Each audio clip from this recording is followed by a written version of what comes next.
Lubhang nabawasan ang kita ng mga magsasaka mula nang ipatupad ang Rice Tarification Law.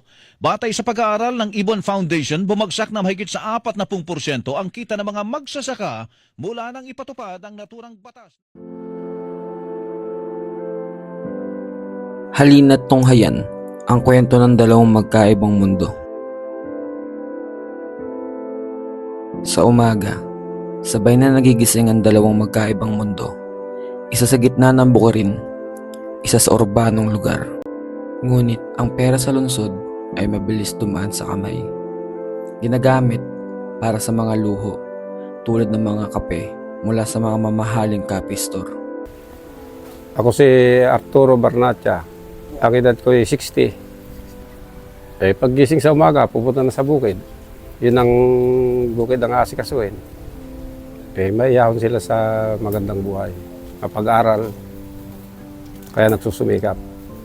Sa likod ng bawat butil ng bigas na nasa ating plato, may kwento ng pawis, hirap at sakripisyo. Sa malalayong probinsya, sa gitna ng tirik na araw, nariyan ang mga magsasaka. Ngunit, sapat ba ang kanilang natatanggap kapalit ng kanilang hirap? Kamusta yung bukid? Okay naman, boss. Sige, ito na yung sahod yung maghapon. 650, kasya na siguro yan. Ito lang boss, maghapon kami dun ah. Ganun talaga. Alam niyo naman bumagyo eh. Sige na, pumunta na kayo. Salamat na. Ako si Justin Jean E. Bernabe. Nakatira ako sa San Jose City, Nueva Ecija. Bilang nakatira sa urban area, ang pinakapangunahing pangangailangan namin dito ay mas malaking kinikita. Dahil hindi tulad sa nakatira sa isang rural area o sa farm, dito sa urban area, lahat ng pangangailangan, lahat ng mga serbisyo ay kailangan mong bayaran. Habang ang karamihan ng urban dwellers ay nagtatrabaho sa loob ng tahanan, isang buhay na malayo sa pisikal na pagsusumikap. Para sa kanila, ang maliit na kita ay hindi sapat dahil sa mataas na presyo ng mga pangunahing bilihin. Magkano kita mo ngayon? Sinahuran naman ako ng boss ko ng 100K. Akala ko ba yung usapan nila dun 120? Okay na yan. Ganun talaga. Sa gitna ng pawis at hirap, may kasayahan pa rin ang mga magsasaka.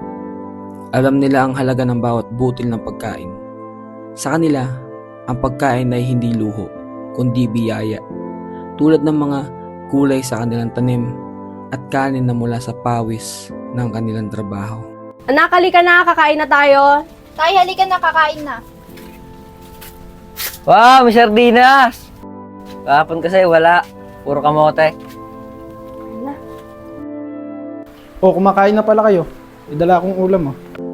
Kadalasan, para sa ibang urban dwellers, ang pagkain ay isang luho at madalas hindi pinapahalagahan. Yak, lechon manok na naman. Dad, gusto ko ng steak sa steakhouse sa Cab. Please. Sige anak, o-orderan kita. Sa baryo, ang mga estudyanteng farmers ay masayang pinapahalagahan ang simpleng baon mula sa ani ng kanilang pamilya.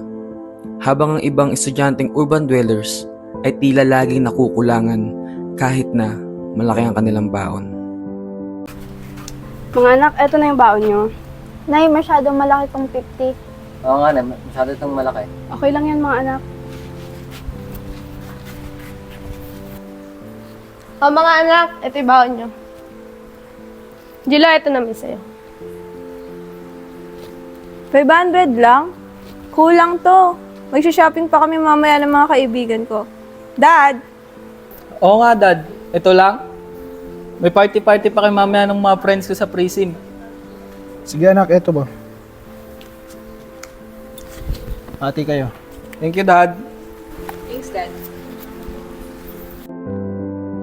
Magkaiba man ang mundo ng magsasaka at ng urban dwellers. Ang isa ay kontento sa simpleng biyaya habang ang isa ay naghahanap ng higit. Pero sila ay bahagi ng iisang kwento, ang lente ng lipunan.